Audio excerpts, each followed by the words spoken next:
We human beings are the most fascinating creature on this planet. Wouldn't you agree?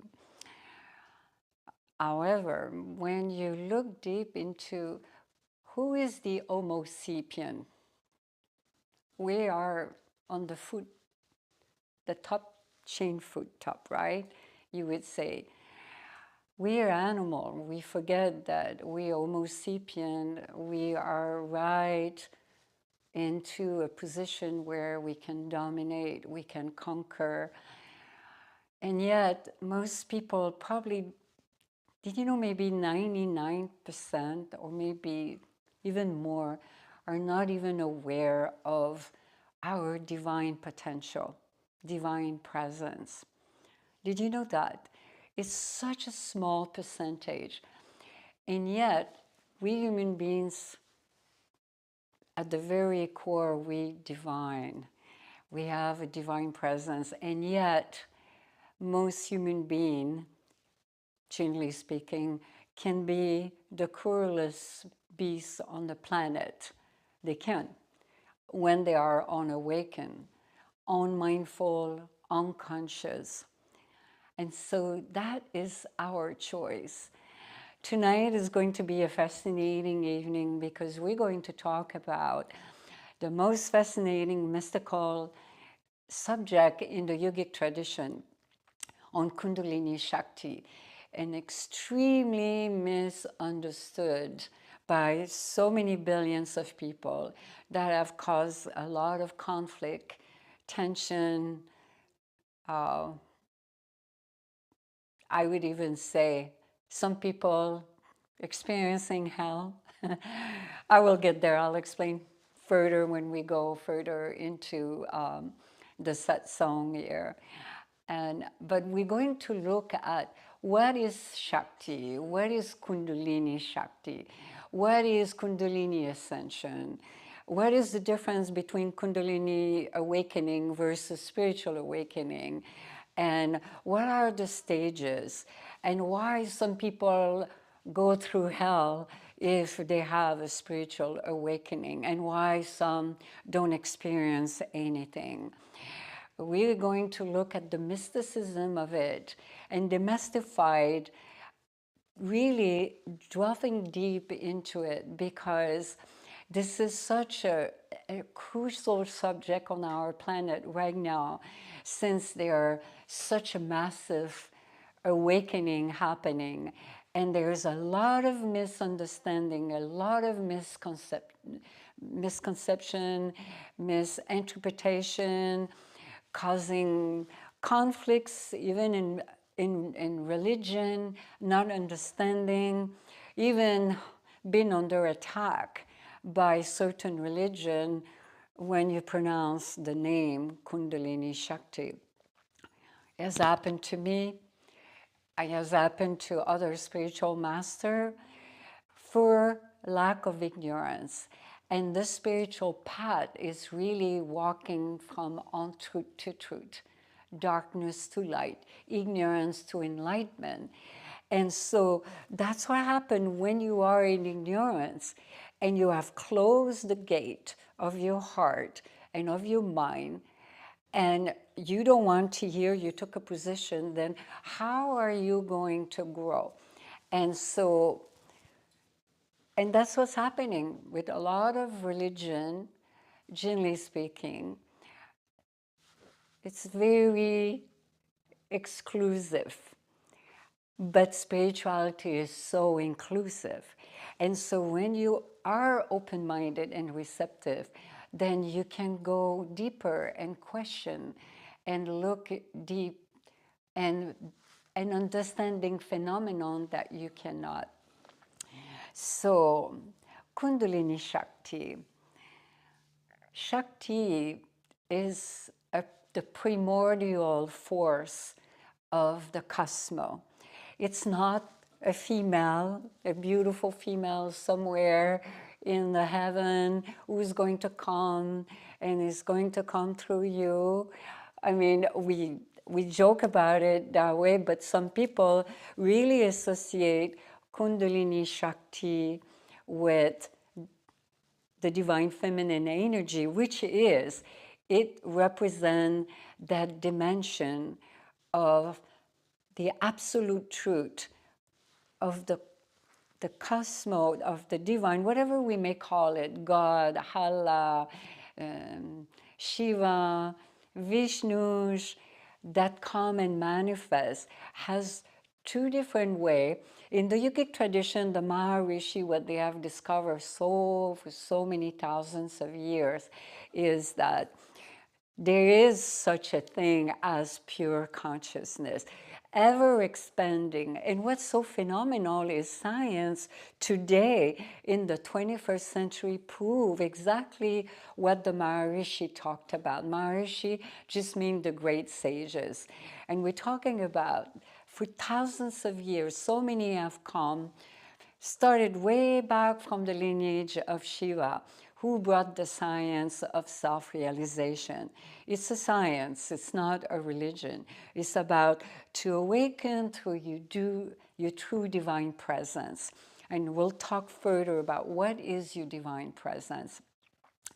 And so the Maharishi saw the pure consciousness was still presence, ever expanding, taking any form, ever expanding.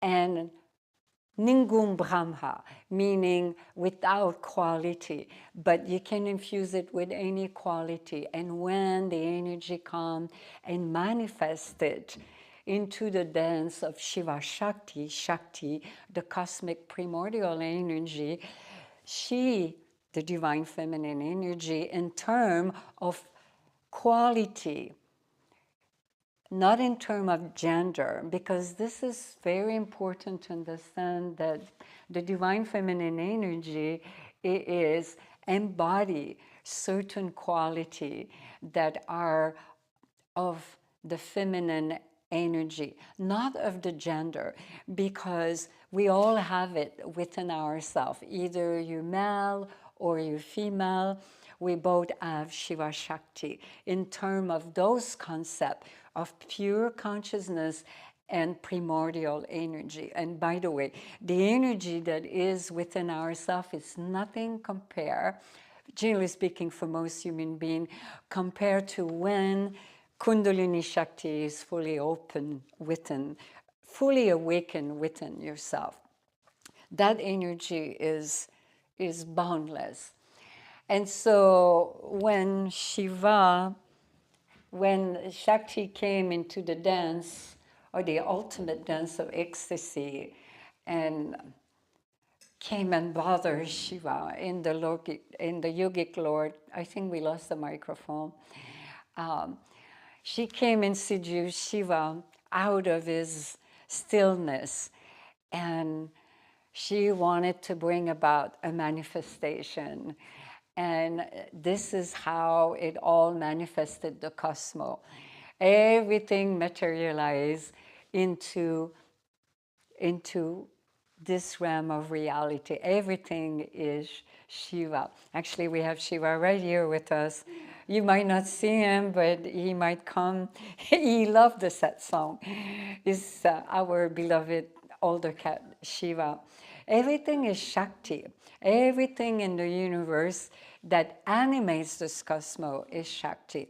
So Kundalini Shakti, it's at the very root core basis into your sacrum, into your pelvis. And it's laid dormant in all human beings. It has nothing to do with any religion, any doctrine, any dogma.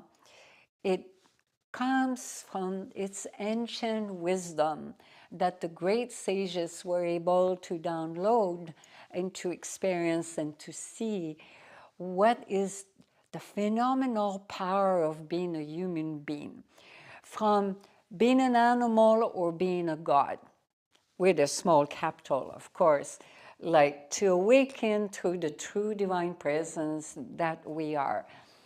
What the Maharishi call Satchit Ananda. Satchit Ananda, some of you are familiar with that.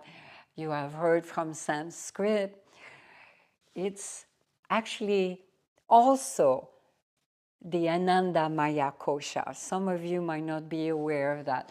Ananda Maya Kosha is the bliss body. It's the fifth layer, the fifth envelope of our subtle body. We have 5 of them, but we don't have time tonight to go over. We'll go straight to the very juicy aspect of our divine presence. So the bliss body is real. It's like divine love. It's not a romantic idea. When you truly awake to your divine presence, Sat Chit Ananda, you bliss body, you become naturally blissful, not from outside object, but from your own nature, because it's who we are. We are pure divine love. We're pure bliss at the very core of our existence. What masks all of that is all the conditioning, all the karma that was brought up when one reincarnates and the accumulation of it. Shiva, you want to say hello to everyone? He's full on awakened, you know. So that's why he has to be here. I hope you can see him here on the camera. By the way, namaste, beloved. For you online, welcome. If it's your first time on Drinking Bliss Divine satsang, we're so happy to have you. And before we go further, we always start with taking one breath together, united as one. By the way, I didn't tell him to come here. This all happened naturally. We didn't train him to do this. You know, this is the modern day satsang today, you know. You have to have a cat by yourself. So please make sure you stay, when you sit, always think about that. How you sit is very important. A lot of you are not aware that our spine is the Merudanda. Merudanda, it's a word in Sanskrit. It means is the axis from earth to infinity, where the life force energy, where the prana come through. And in the hollow of the spine, we have the Shushumna. I'm going a little bit into the subtle body, where Shakti travel.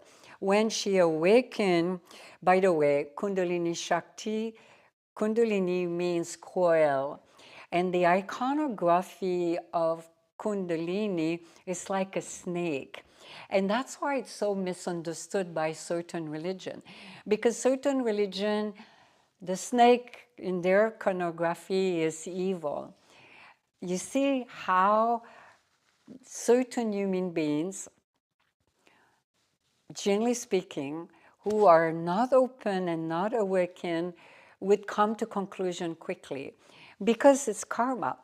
If you grow up in a way to look at the iconography of a snake and you think it's evil, then if you look at it in the yogic tradition, then naturally your memory, because karma, that's what it means, karma is just a memory, will unconsciously even ring a bell inside. You will look at it as an evil. And then naturally you will close the door. You will close your heart. You will say, oh my God, the yogic tradition, meditation is evil. I have heard that. And what a tragedy for a person to really close one's gate to the divine within. Because the divine has many forms. There is only one.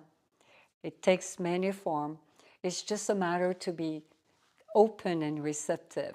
So let's take a breath together. Let's unite our heart, our soul, our spirit together in 3 beautiful breaths before we go on. All of you online. And so what I was saying about the Merudanda, you want to be aware that when you sit, it's straight, nicely erect. because it affects your organ as well. And it affects how daily, how the energy travels to your spine.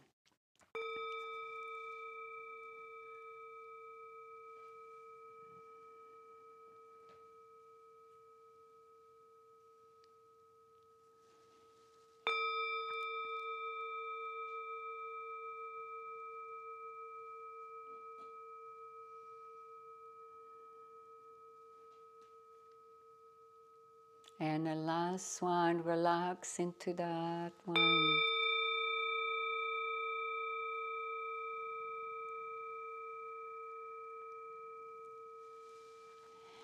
So if I resume in one sentence, what is the path of self-realization? You could say, what is the path of enlightenment? Because this is what's going to save the world today, our planet. Enlightenment. Enlightenment is universal. It has no copyright, no trademark, and no power over. It belongs to all of us in the cosmos who is willing to grow and experience their divine presence. What a gift. What a blessing. Don't you agree that you can go beyond religion, man-made religion, man-made dogma? That is a journey of conscious evolution. Conscious journey evolution. This is the time in the 21st century for the Homo sapien to walk from the grossest to the subtlest, from bondage to freedom, because that's what the spiritual path is all about. From bondage to freedom. And nobody can give it to you except for yourself. There is no middleman. Remember that. And in today's world, the heavens are collapsing because it's time for our species to evolve. If you look at religion, I'm not pointing out anyone in particular. There's good in everything, but it has been the cause of so many wars. Wouldn't you agree? That's why enlightenment is the time for us humans to rise into a new earth. And a lot of people talk about a fifth dimension. And they don't realize that fifth dimension is not a planet where chosen one will go and a few one will stay here. The fifth dimension happened within. That's where the fifth dimension happened, when you go through the Kundalini ascension. And so, what is Kundalini ascension? Well, some of you know that when you start awakening, that dormant energy start rising up. Awaken this energy into your subtle body to purify all the memory, all the karmic structure that was brought with you, with your causal body. Within the causal body, there's the etheric body, and within the etheric body, there's the subtle body. So at the time of reincarnation, there is a karmic structure that comes, a memory. I didn't believe any of this when I was a child. And I challenged that a lot. But what happened in my life was so extraordinary that I cannot refute that there is reincarnation. I have had too many past life experiences and too many mystical experiences. I have, without shadow of doubt, that is the truth. And so when you awaken, most people are familiar with the most important 7 chakra. However, we have 114 chakra to spin. But for most human beings, they will have a great life, even if 21 of them would be awakened. They could have a smooth journey and still awaken. Because spiritual awakening and Kundalini awakening is the same, beloved. A lot of people think that they're two different things, but they're actually the same thing. Because when one goes through a spiritual awakening, they will experience a Kundalini ascension, and they might not even know. And for most people, they don't know, because there's so many different movements, so many different rhythm into a spiritual awakening that a good majority of them, they don't even know they're having a spiritual awakening. They think they're going crazy, or they think they're having a depression, or they're thinking that they're going insane, but crazy is the same, or they know something is happening with them, but they're not sure, and they're questioning themselves. So we'll go over also the stages of spiritual awakening, which include the stages of Kundalini ascension. And we already have a few questions that some people send via email, and we'll do a question and answer, and we will have a meditation as well. And so Shiva said, Shiva was that great being who came thousands of years ago. Some believe he was a Swayambhu. Swayambhu means from Sanskrit one that is self-created, because they don't know where he was born.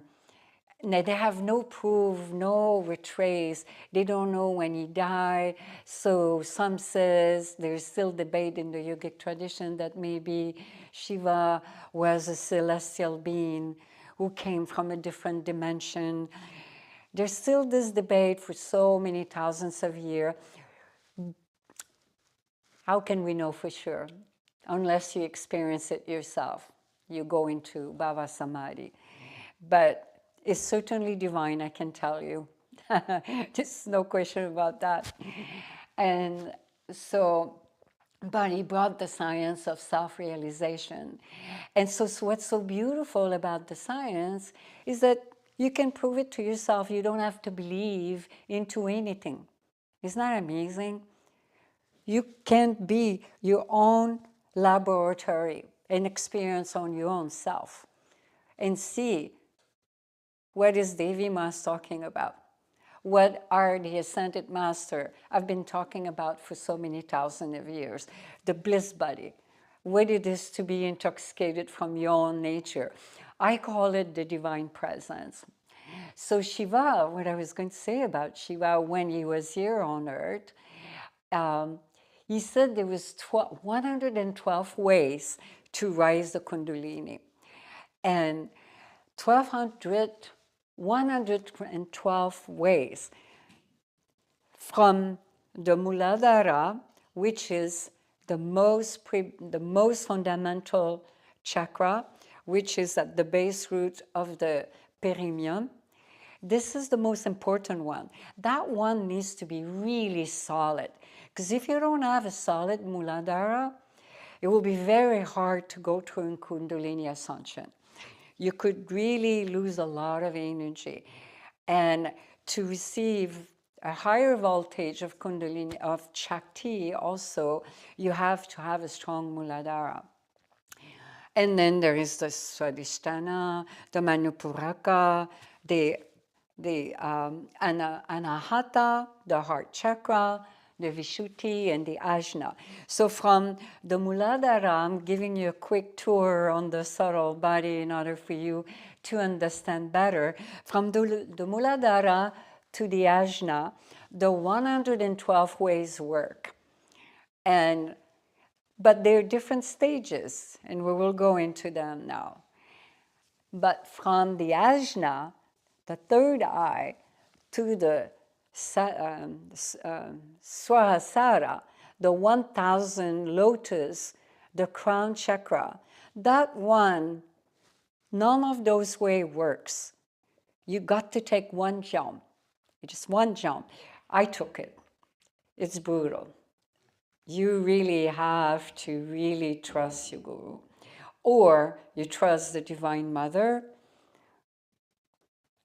or the God, whatever you call it, and you have incredible, phenomenal grace. It's for a few, very rare few. It can be so brutal. But let's talk about the less brutal way of spiritual awakening so you understand. So those are the stages. For most of you, you start with a lot of suffering and a lot of pain, and you start questioning it.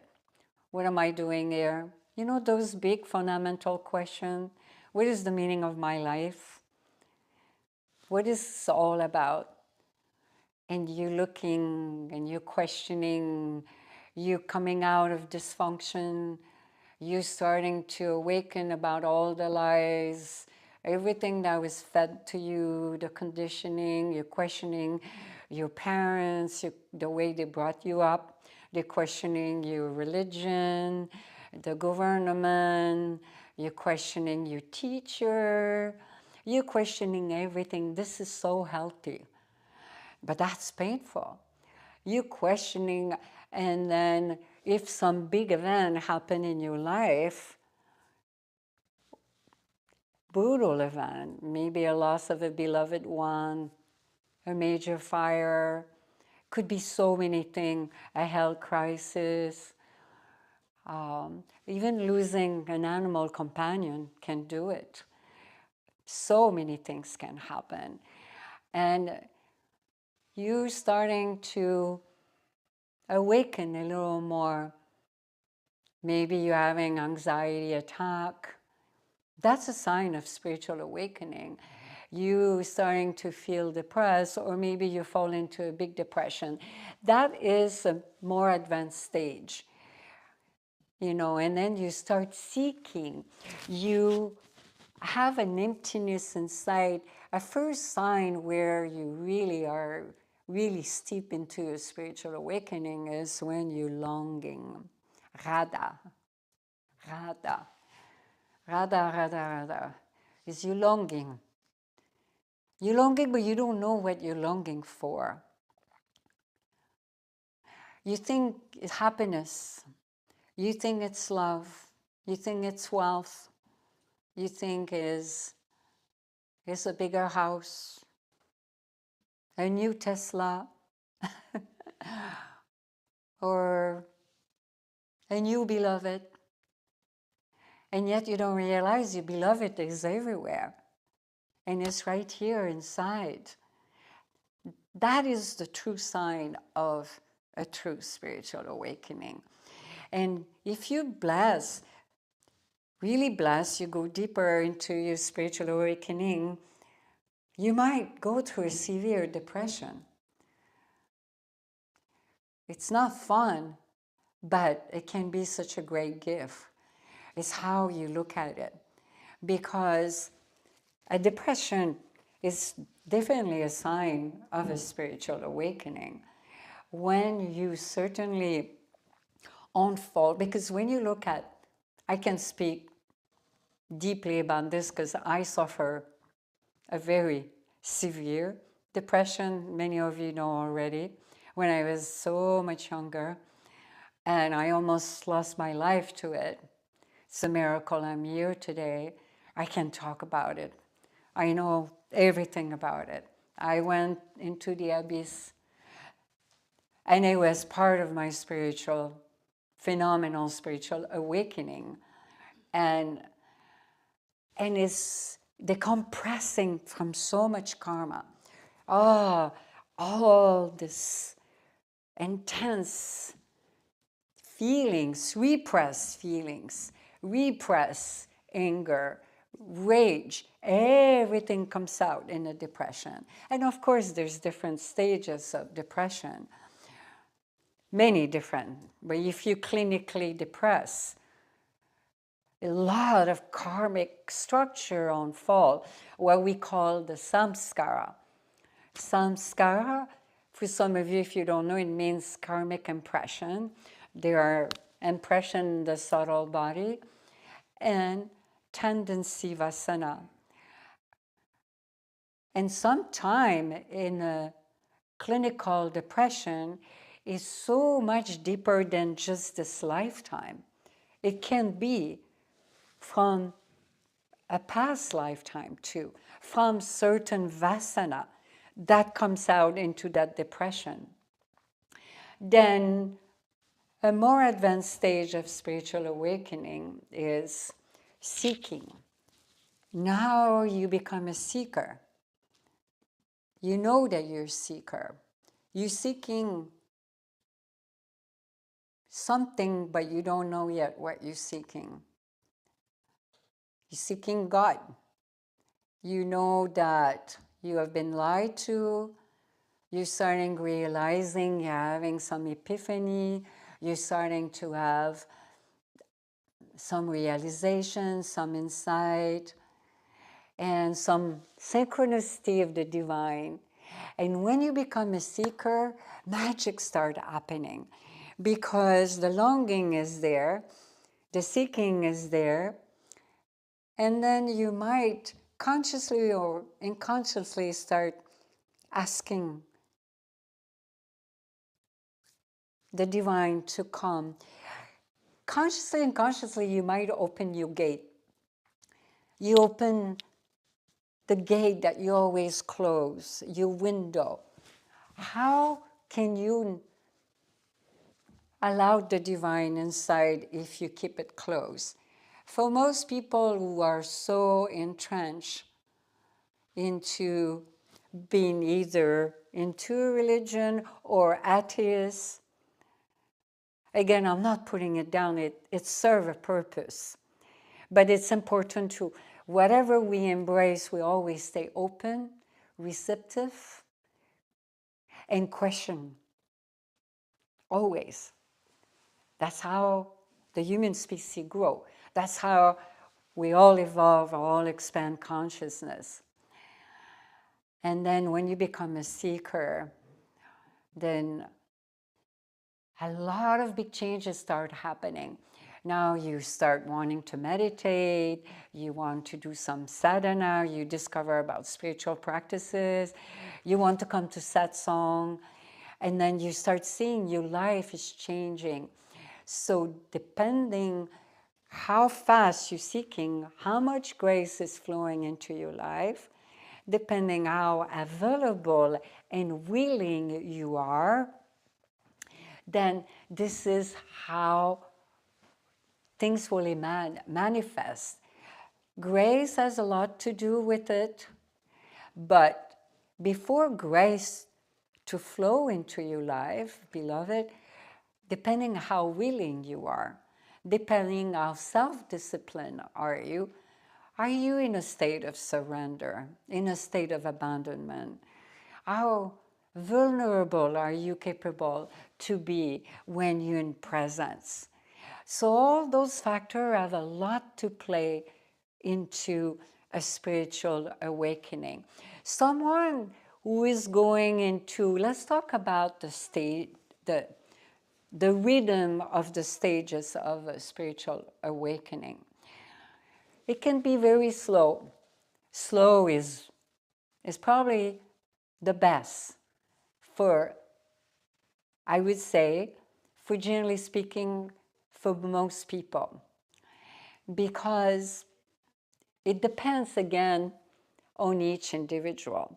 Everyone is a unique person, has a different longing, has a different karma.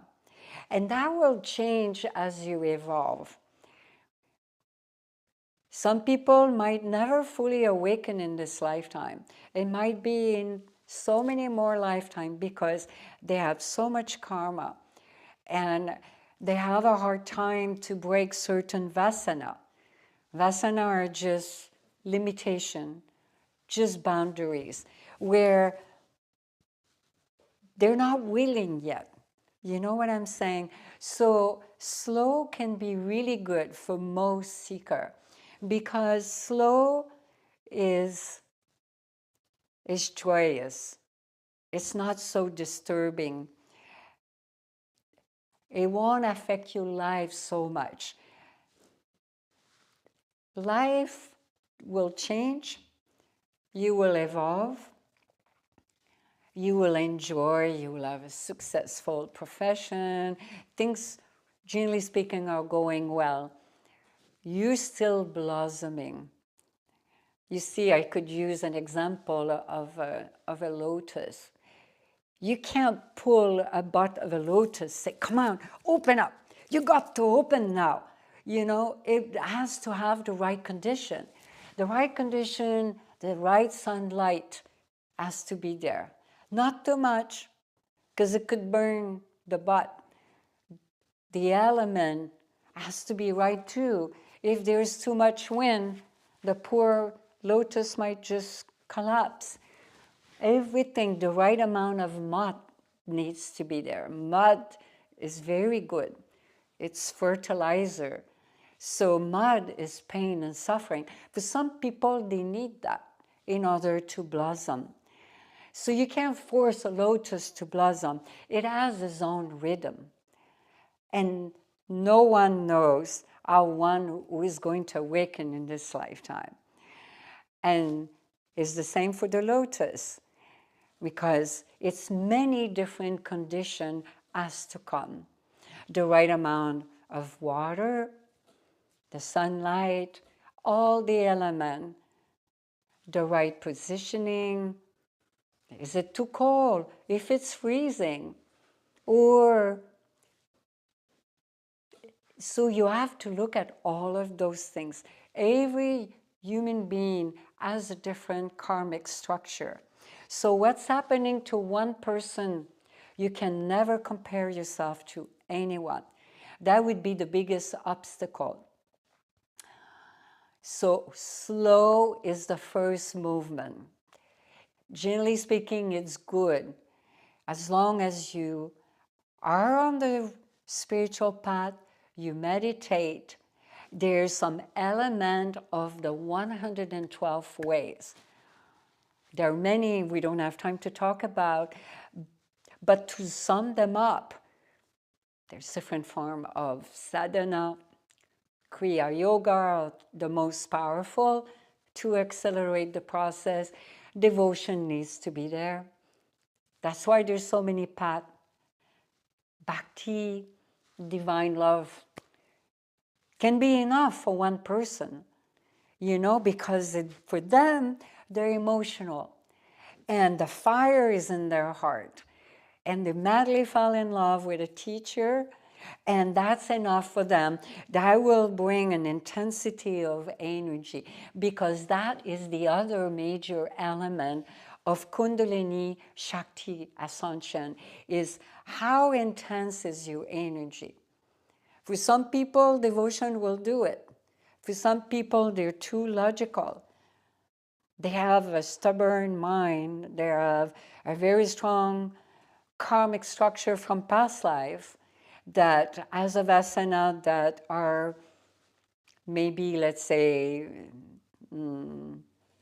like a Judas, you know, like doubting all the time. Nothing is right, nothing is bad. It's all good. It's all part of the spiritual journey.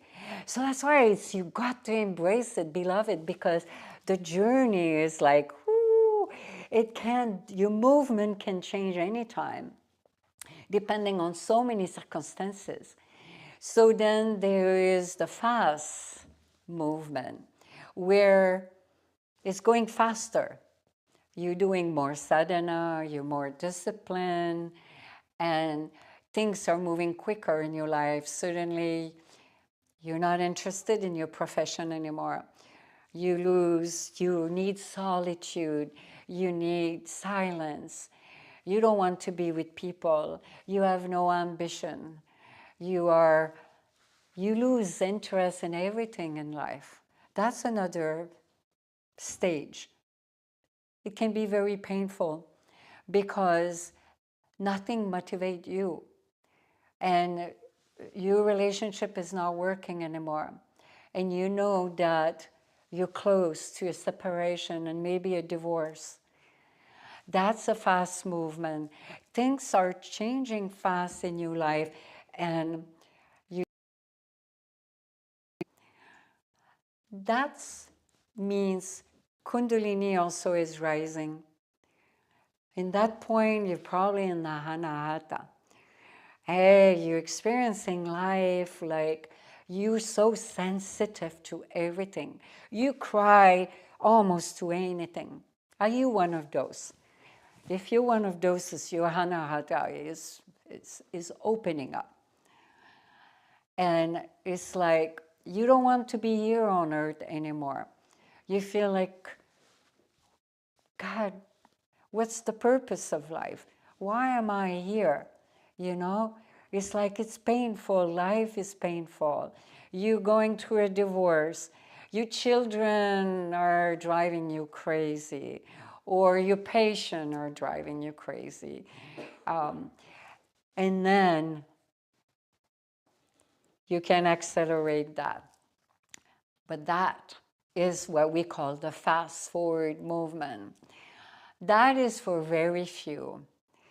And I will tell you, that's called the demolishing stage. The demolishing stage is quite painful. And this is where people who are not ready, you got to be ready. And even if you think you're ready when you're there, for most people, you're not. It takes tremendous intensity of energy within your own being. You got to be very prepared physically. Your Muladhara needs to be really strong and steady to sustain this kind of voltage. And your life looks as completely falling apart. And it is. Your life can never be the same again. Relationship, friends disappear, family disappear, new people come in your life, you move to a different country, or maybe in a different state, or different province, or a different profession, or maybe you become a monk, or a samyam, or a brahman. Life is a completely different life. And you go through a stage where you going through Kundalini, what we call in the yogic tradition, spontaneous Kriya. How many of you are familiar with spontaneous Kriya? Some of you.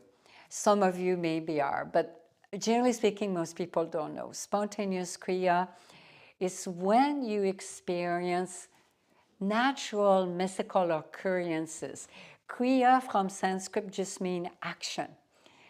It means Maha Shakti is rising and is purifying, because that's what is the whole process of Kundalini activation and Shakti rising, is to purify the karmic structure. What holds us into the physical realm is the karma. Karma just means memory. Is to wipe out the karma, either good or bad, it doesn't matter. Because it's like a software. That's what's hold us into the cycle of reincarnation. So the people, the seeker who really experience powerful spontaneous Kriya are the ones who are in fast forward movement. And it's not easy at all. I will tell you, I've gone through the process. It's incredibly intense. You cannot function in the world like a normal person when Kundalini goes furious like that. And I'll give you some example of some Kundalini at that level of spontaneous Kriya. You could speak in tongue. And by the way, Kundalini Shakti is so universal. In some other tradition, like in China, they call it Qi. In Japan, they call it Ki. in the mysticism of Christianity, they call it the Holy Spirit. Like people, when they speak in tongue, I spoke in tongues so many times. I would go into samadhi, and then it's like the Holy Spirit take over. And it's divine, you feel it. The energy is so divine, you go into ecstasy. You could move your head in rotation, and your head can get burned. You can go into convulsion, you're shaking, beating yourself up. I mean, my legs used to get black and blue. It was really scary. It went on for 8 years, so it's really intense.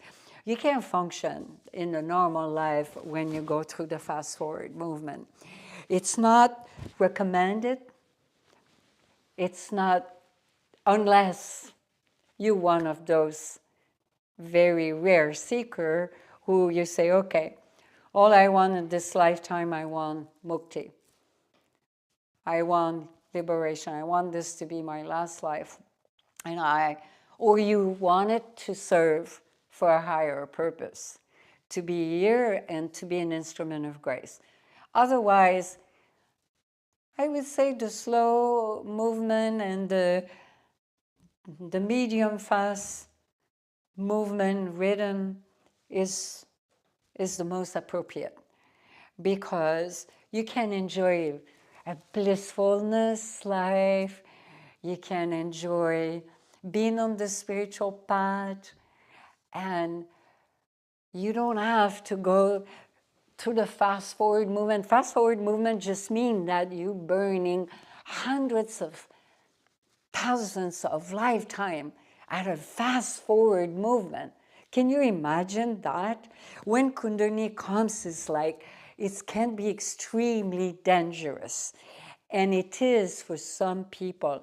I have gotten email many times over the year and question, why Kundalini? And this is where it needs to be very demystified, because if you don't want never to provoke Kundalini Shakti, it's very dangerous. It needs supervision by a guru. It needs devotion from the person. No one would go through the fast-forward movement without devotion and complete surrender. It will be hell for them. I'm not wishing anything at all. I'm just saying those are the objective facts, that if a person has provoked it somehow, let's say from Kundalini Yoga, which is very popular, and they don't know what they're doing. There are a lot of things out there in the New Age movement. I have seen things. I'm not blaming anyone. I'm just demystifying what is the absolute truth about this mystical subject, because I have gone through it myself in a big way.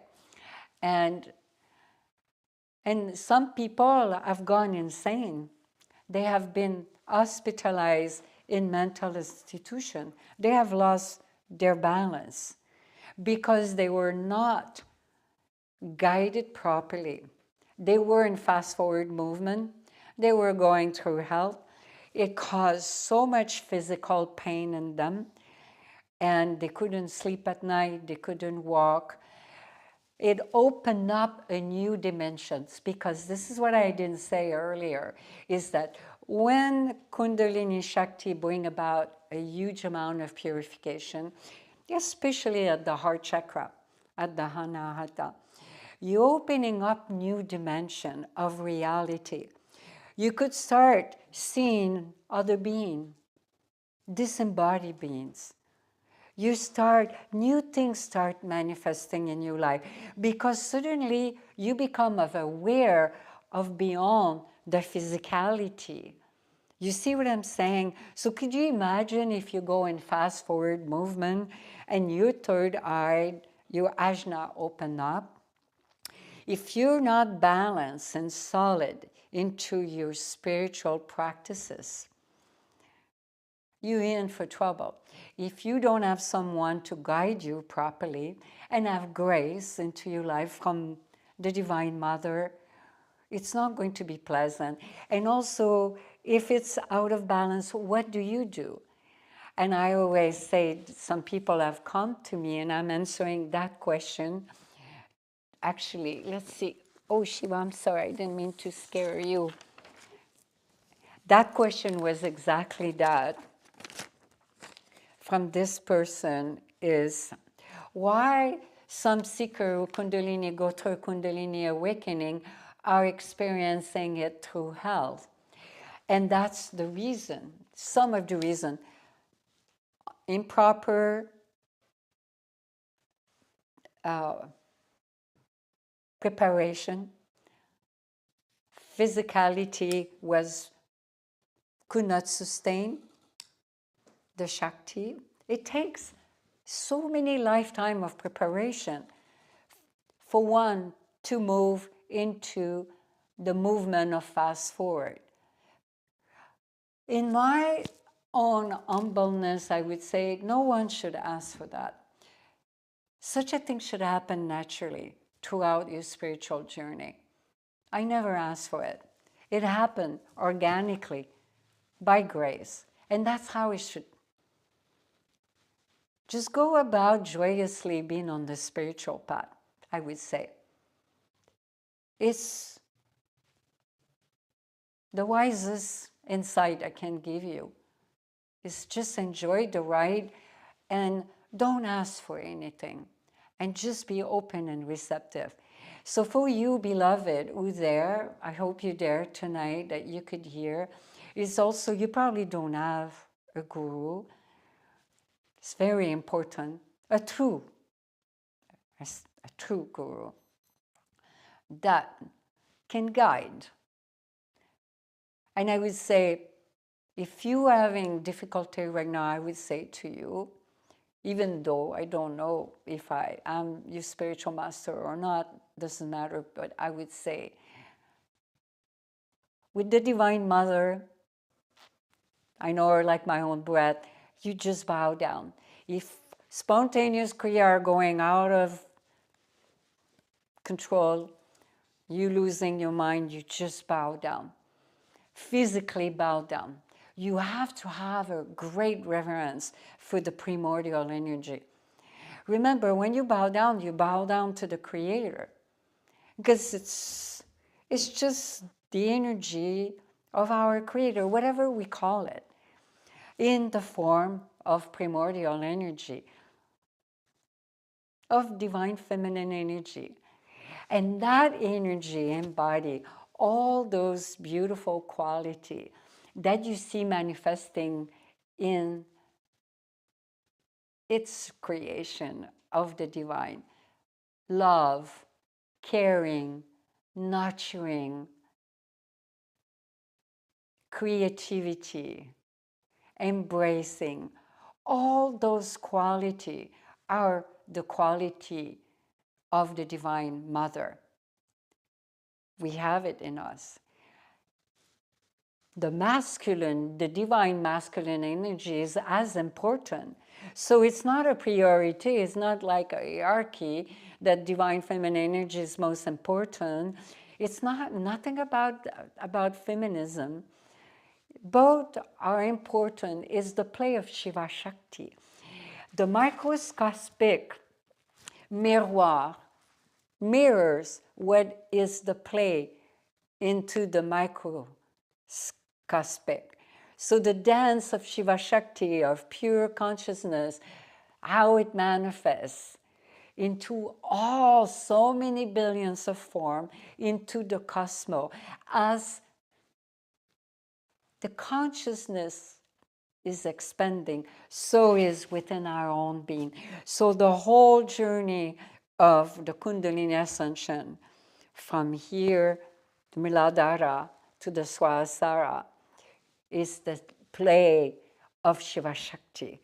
So when Shakti has come to want to jump, to take that last jump, this is where the true marriage takes place. the true union. This is where the supreme lover is, right here. And it could be a journey of so many lifetimes, so many lifetimes. So it's your choice, beloved, how fast you want to go. And so for you who are going through hardship, is the most beautiful thing is that you bow down to the Divine Mother. And you do it with such a reverence and with such a humbleness, because it takes a lot of humbleness and complete surrender, complete sense of abandonment. And even for you who are not in that state, it's a beautiful thing to do, because what you do is you're saying, I'm open to grace, I'm allowing the divine to come. And the Anahata is the bridge from survival, existential, to opening up to new dimension of reality beyond the physicality, to your own divinity, to your Sat Chit Ananda. Sat just means from Sanskrit, absolute truth. Chit is omnipotent, unchanging and permanent, omnipresence, and Ananda, bliss. Bliss is the bliss body. The whole cosmos is bliss. That's what Shakti is. And then the next question, there is another question that came in also from a beloved from around the world. Devi Ma, why some people are not experiencing anything? What to do about it? Well, we kind of answered that question. Well, first of all, you might think you're not experiencing anything. It depends what is your idea about experiencing something. You know, some people have fancy idea of seeing maybe some vision. It happened in Kundalini, by the way. All of this happened. You could have vision of deity, smell. It happened through Kundalini spontaneous Kriya. There are many. You could be like a snake on the ground. You could have past life, vision, because we didn't talk about all the spontaneous Kriya. There are hundreds of different kinds. Smell, otherworldly smell. They come from the etheric body. This is when you're very evolved, very advanced. The energy has moved, the ajna is opened up. And the blue pearl, oh, Devi Ma loves to talk about the blue pearl. I'm sure I've heard I talk about it in my book. For some of you who don't know, in Becoming the Light, Realize Your True Enlightened Nature. If some of you have read it, please write review on Amazon. We would appreciate so much. And some of you who haven't read it, it's really in depth. It will give you a lot of insight. And it's a spiritual memoir, by the way. So I talk about the blue pearl. The blue pearl is another very significant manifestation, mystical manifestation, when I've gone through so much purification. But I normally don't want to talk so much in depth about those things, because the danger with this is a lot of people get attached. Consciously or unconsciously, they start wanting experiences, and that's the question. Why am I not experiencing anything? So maybe you're relating to mystical experiences, or maybe you're relating to Why I'm not having spontaneous Kriya, I'm not sure. But it could be both also. But I would say to you, beloved, if right now in your life you have a longing and you are seeking and you're asking those questions, you are experiencing something.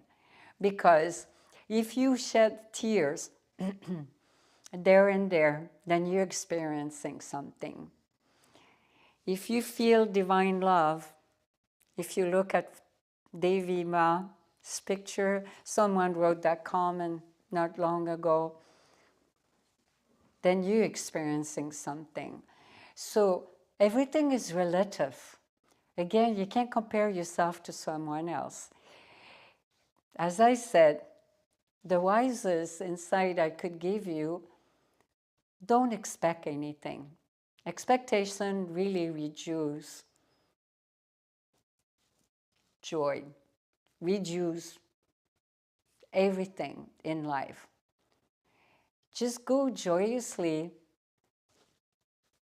without judgment about anything, with complete devotion,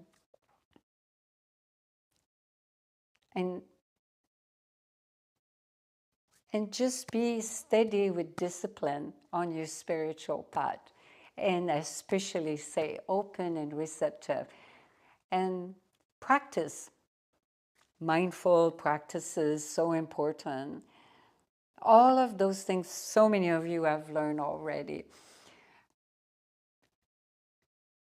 And we're going to take some more questions. I think it's time to take some question online. Yeah, I was sensing. I'm sure I skipped some part because this is, we can talk about it for days about Shiva Shakti, Kundalini. Kundalini and Shakti, by the way, are synonymous. Shakti from Sanskrit means empowerment, to be able to. Any question online or here in the sanctum? Please raise your hand. Just question, no comment. Is that a question? What does Shiva mean? Shiva means that which that is not. You could interpret it that way. That means pure consciousness. That which that is not, it's probably the simplest way to put it, because there's nothing, and yet there is something in terms of consciousness.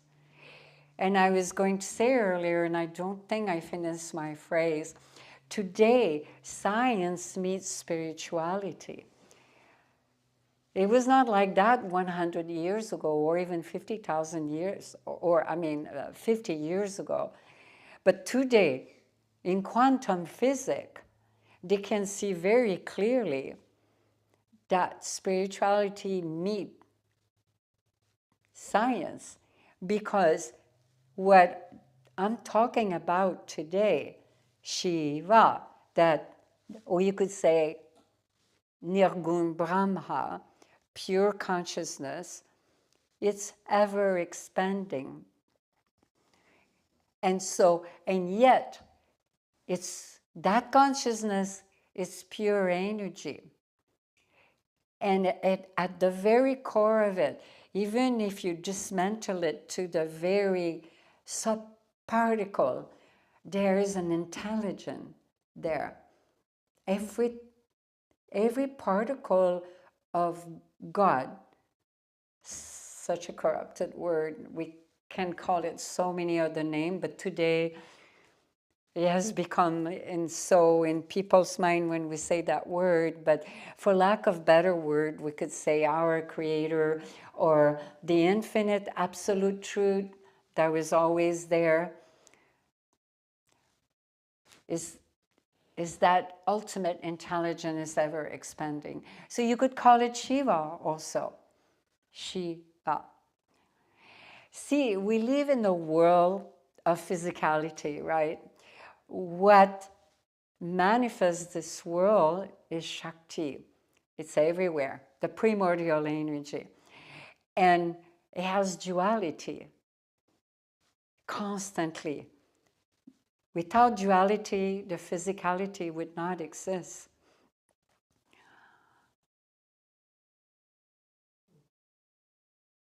Any more questions?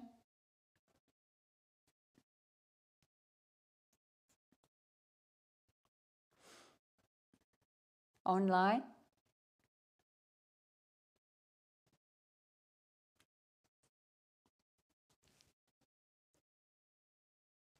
Any question online?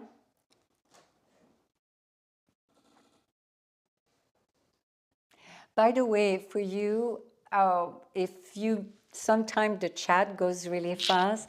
If you have a question, don't write long paragraph, because we have had questions in the past, we missed them because they were so long. Try to be straightforward with your question and write it also in the description. Just copy and paste so we don't miss them. If for some reason we miss them, then I can go back and answer them. No question now. Hmm? No question. I cannot hear you. Said no question. No question. Okay. Any question? So, before we go into the meditation, just to finish with, well, I'm not experiencing anything for that question. Hold on one second. Yeah, I'll answer in a moment. I would say if you're on the spiritual path, you are experiencing something. It's just not what you want, maybe. Because if you go to sleep at night, you shed tears, you're experiencing something. It means your hanahata is opening. So you're experiencing something. Don't think that crying is not purification. Crying and sobbing is a spontaneous kriya. It's actually the most essential, the most important one. It will always start with a lot of crying, a lot of sobbing. Then you experiencing something. But don't make it an obstacle. Don't become feverish to experience something. Or if you are experiencing some spontaneous kriya, and certainly they're not there anymore, don't start saying, oh, but I'm not experiencing anything anymore, I want spontaneous kriya. Well, that will become the biggest obstacle. The biggest obstacle, beloved, remember that. If you take something out tonight with you, is this one. Is the mind is the biggest obstacle. The mind will always be the biggest obstacle in everything you do in life, not just on the spiritual path. Yes, your question, Lauren. Have you experienced spontaneous kriya? I cannot hear you. It's a question, right? Yeah. Have you experienced spontaneous kriya without being in front of a master or guru? If I have experienced spontaneous kriya, Have you? what was the rest of the question? Speak louder, I cannot hear. Have you experienced spontaneous kriya by yourself? Oh my God, 8 years. I mean, without sitting in front of a guru or a master? Absolutely. Yeah. Okay. I wasn't sure if they had to transmit something. Oh no, it can happen. You don't have to be in presence. Right. Absolutely not. It can be anywhere. Mahashakti is taking care of it. So you don't need to be in presence for that. It can happen anytime, anywhere. Just when you close your eyes, you're at home. You're doing sadhana, or you out Absolutely. No. But it depends also in the movement you are in. But when you experience intense spontaneous Kriya like I have, where you a lot of shaking, speaking in tongue, a lot of, or maybe chirping or meowing like a cat, those things do happen. Those things are really intense. Those is a very small percentage of people, not even 0.0005% of the population. There's different levels. But for those people who are going through hell in that stage, like I said, is like you need the right sadhana. Is probably you're not doing the right sadhana, the right spiritual practices. Your body is unable to sustain the voltage, and you're not in reverence. And I cannot say enough to bow down on the floor when things happen. To stop it is the best thing. It will come down. Yeah. I hope I answer your question. Yeah.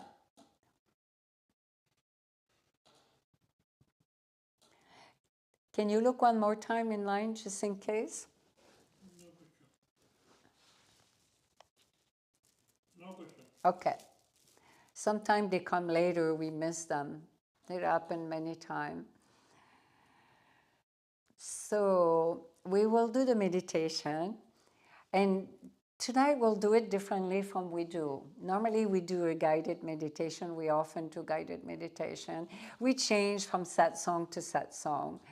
And so you don't have to lay down tonight. Actually, I want you to sit straight and cross-legged with your hands turned upward, and look slightly upward. And for all of you, everywhere you are, please do the same. And I hope you listening with your earplug will be easier. And thank you for being here. And if you enjoyed this Drinking Bliss, that song, share it with your friends and your family, and write your comment and your question in the comment section, and like it, and especially share it because it's so needy. We need it around the world. And before we start, I would love to take a moment of silence, and that we send our love and healing blessing and pray for, I don't know about you, but for me, my heart right now is like tender with what's happening in California with the wildfire. And so many thousands of people who have lost their home and their beloved one have perished in the fire. Many animal, wildlife, displaced animal companion. It's very sad, but let's send them blessing with our thoughts, our prayer, and together let's unite our energy, and let's ask our Creator together to seize the fire and to bring peace and harmony and bring the love and the support to all, and to bless every creature that has perished and human beings into this wildfire. So let's take a few minutes together to pray. And feel from your heart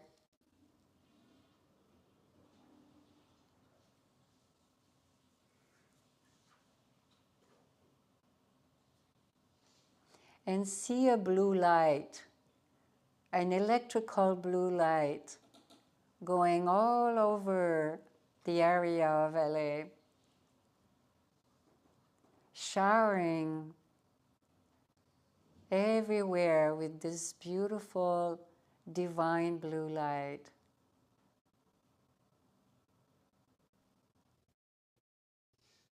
And completely stopping the fire and bringing and fusing it with so much divine love. All over Hollywood, everywhere around California.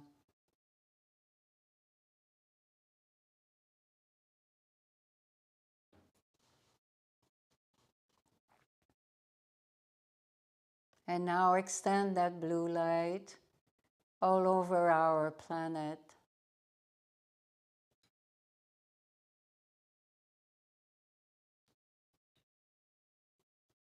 It's a beautiful divine love blue light.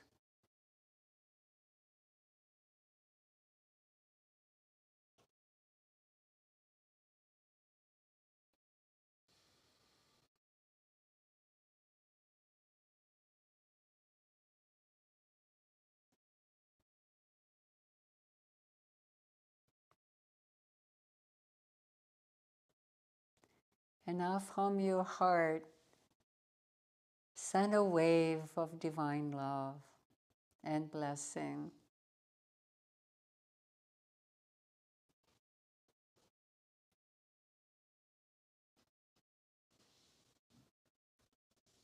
And light.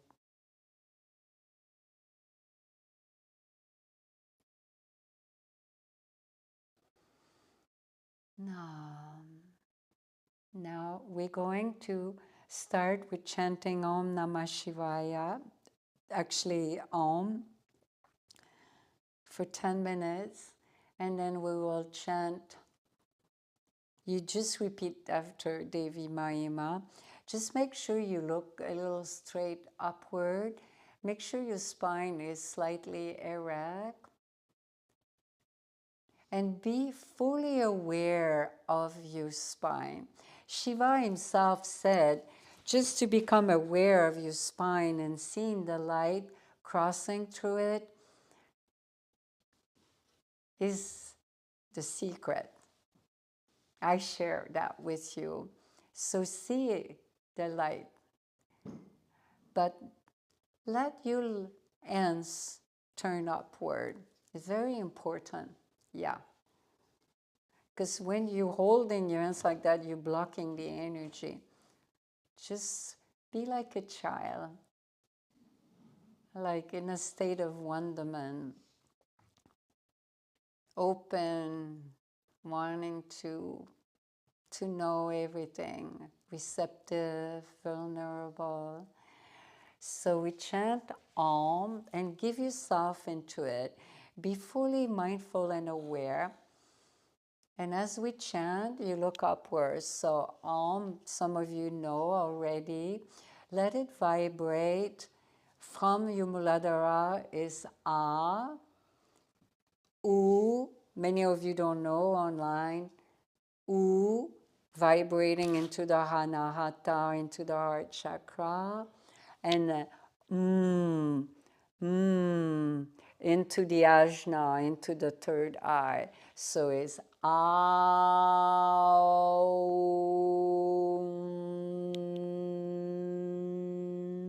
And it's equal, A-U-M. And say it out loud. And just be fully conscious. And as you're doing it, see the light going from your Muladhara, going up into your ajna, traversing into your shushubna. So let's do it together.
Shivaya.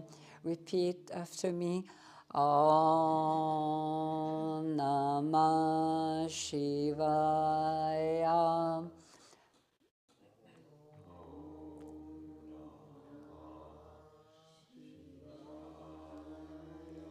Together, louder. Om Namah Shivaya. Om Namah Shivaya. Om Namah Shivaya. Om Namah Shivaya.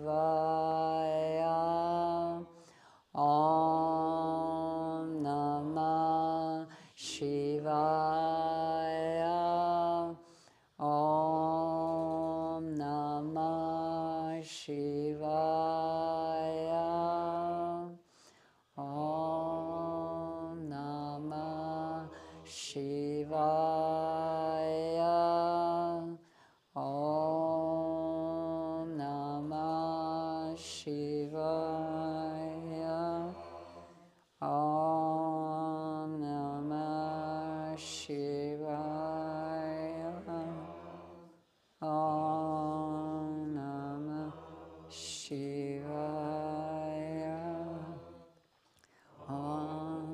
Namah Shivaya.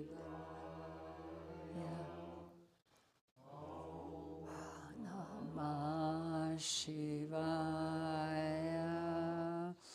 Om Namah Shivaya.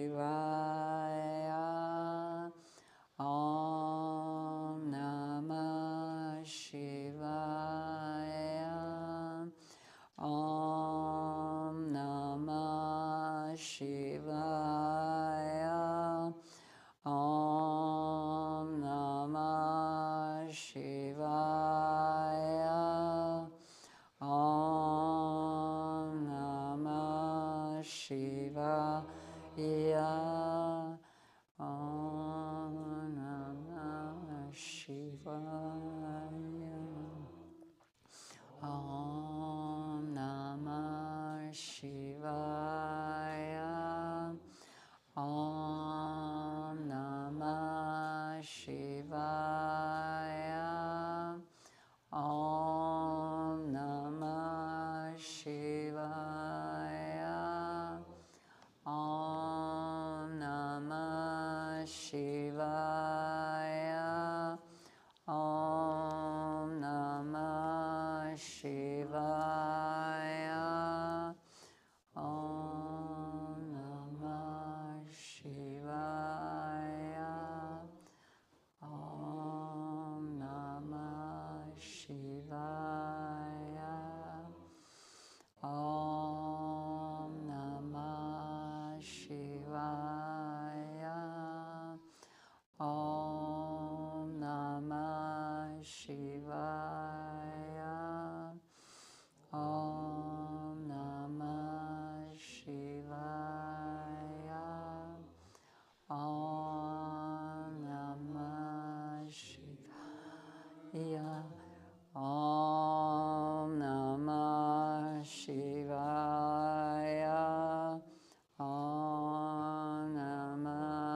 Shivaya. Om Namah Shivaya. Om Namah Shivaya. Om Namah Shivaya. Om Namah Shivaya. Om Namah Shivaya. Om Namah Shivaya. Om Namah Shivaya. Om Namah Shivaya. Om Namah Shivaya. Om Namah Shivaya. Om Namah Shivaya. Om Namah Shivaya. Om Namah Shivaya. Om Namah Shivaya.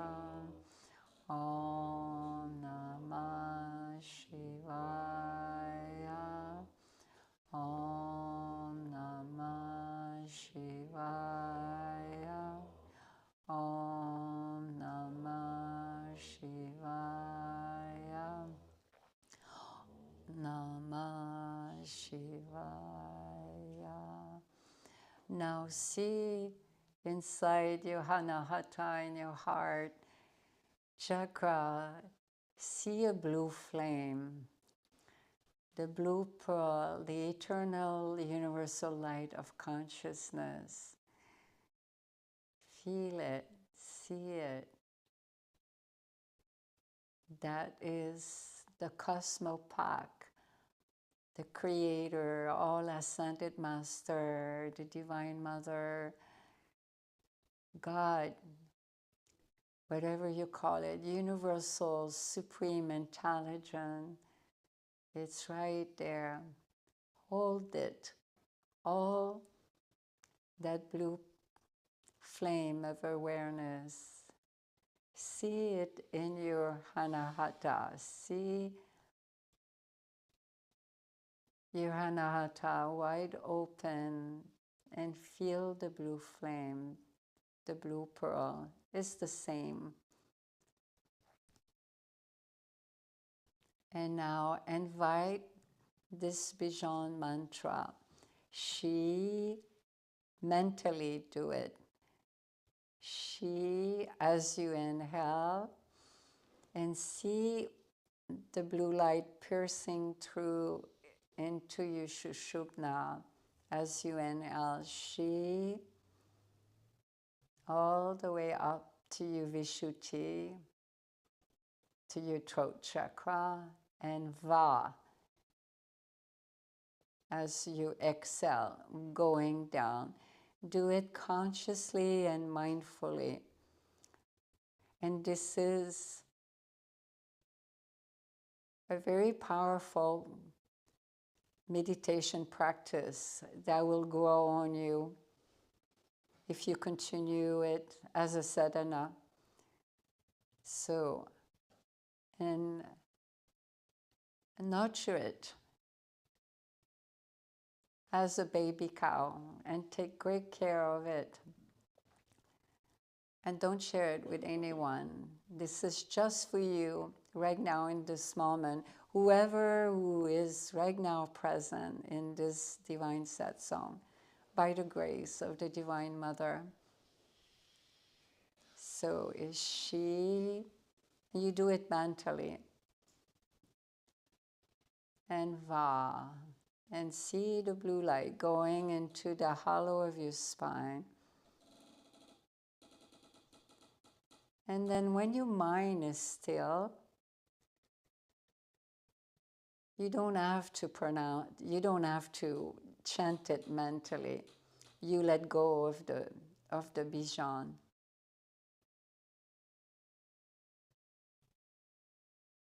And then if thought comes, you don't pay attention. They're like clouds. They come and they go. And just hold on, go back to your Bijan mantra. Shiva.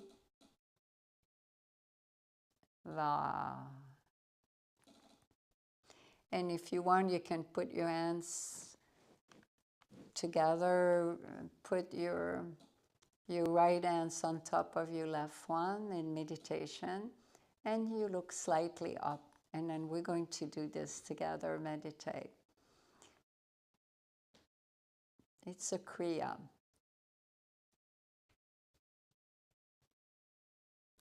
But consciously do it. Feel your breath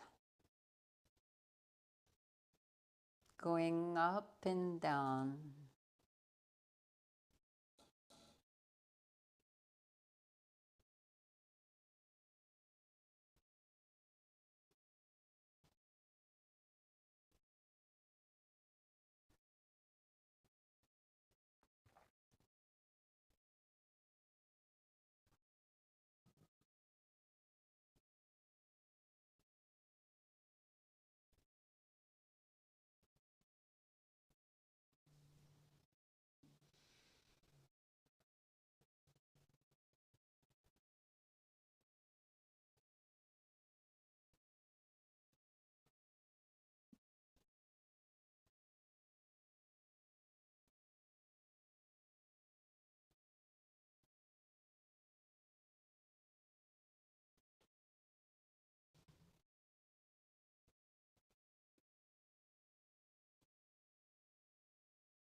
And then it comes to a point you don't even hear it. It's the natural movement of your breath. And as you inhale is Shi,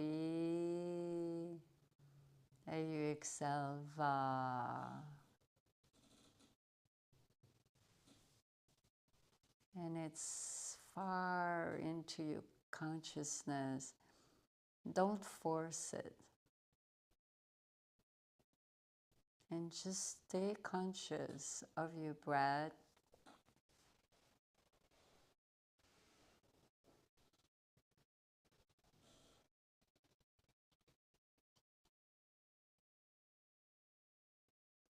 It's like a safety buoy. When you swim, if you don't know how to swim, and then you feel like drowning, and like the safety buoy is the Shi as you inhale and Va as you exhale.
Slowly, slowly. I hope you maintain your consciousness on your breath.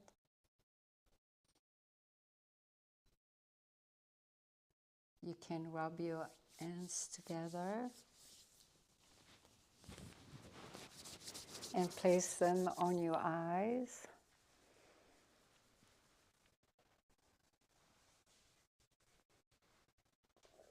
And you may open your eyes.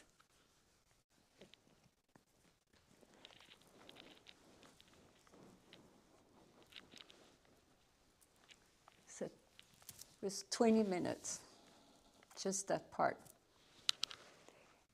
So that's a very subtle Kriya, but very effective, very powerful. And for you around the world, the same. When you do it, even if you do it only like, you don't have to do it so long, you can do 5 minutes Omkara meditation, followed by Om Namah Shivaya, really powerful mantra. And that mantra is a Maha mantra. It encompasses all the elements. It's not religious. It represents the ultimate reality, that mantra. All the elements are there, pure consciousness. And that mantra, oh my God, it's really powerful. The more you do it, those two together can heal so many things about you being, even physically. Yeah. I know the power of it. I'm a life proof of it. And so you can do Om Namah Shivaya for 10 minutes. You know, you go from Omkara meditation to Om Namah Shivaya.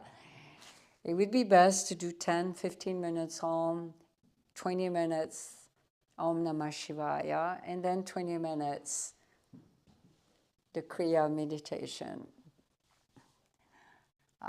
But it depends on your time, depending on your willingness, depending on so many factors, but you can reduce it down. So it could be 5 minutes to 10 minutes Omkara, 10 minutes Om Namah Shivaya, and then 10 minutes to 15 minutes followed by the meditation.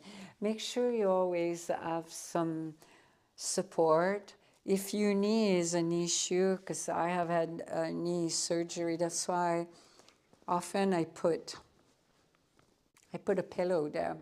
But you can meditate also with your leg cross-legged.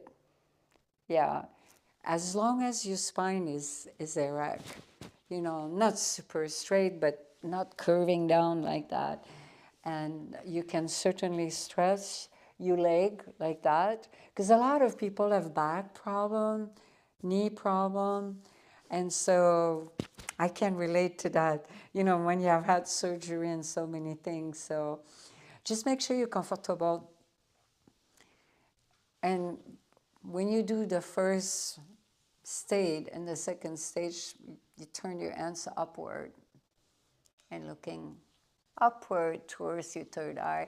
And don't force it. It's not like with concentration and forcing it. Just be with it. Just give yourself into it. And then when it comes to the Bijan, it's just to help you when thought comes. It's like you become mindful of the thoughts and you don't pay attention. Because what happens if you pay attention and you're not mindful, then you start following a linear pattern. One thought will come after the other. But the more you practice, you will see naturally the Shiva, Shiva, it's not even there anymore. It's like you just go. And don't forget, when you start it first, on the third stage, just look into your heart and your anahata. See the blue flame of awareness. Hold it for like a minute or two. And then you can see the light, the blue light going into your Sushumna.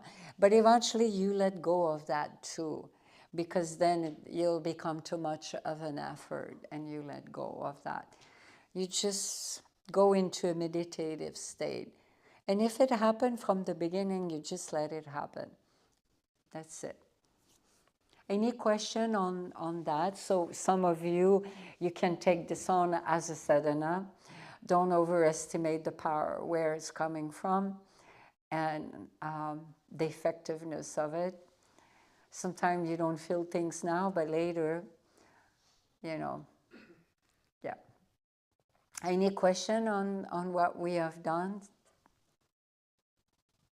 Any for you online? Anything on the chat or in the description? Nothing. Huh? Nothing. No? Here in the sanctum on the practice, any question? Okay, good. And if you do, you know where to reach out. Because sometimes question comes later.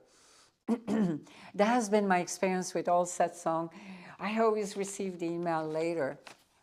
Oh, I got the question, but I didn't get a chance to ask, and the question comes. So, and then maybe even we could have satsang on some of those questions, because sometimes those questions are so profound. So, so many blessings to all of you here and around the world for the new year. And we're so happy to be here. And sending you so much divine love and light and grace and blessing. And if you haven't subscribed to our newsletter, highly recommend it, so that way you get the news. Because sometimes, even though we have satsang, Drinking Bliss satsang here at Devi Mayi Ma, it's every second Monday of the month. But occasionally, things change. Like in November, we were traveling. Things changed. We were longer into December, into India. So we didn't have a satsang in December, much later. So always check with the newsletter. And more things will unfold too. So just stay connected via social media. And on our channel, we post every day in the community. Join our loving community. And I'm here for you. It's all support, volunteering, seva. And so if you want to support us, our Patreon temporarily, we have that if you want to, you feel like doing a donation. So we will see you soon again. All my blessing for the new year, and reach out. Don't forget to write your comment and question in the comment section.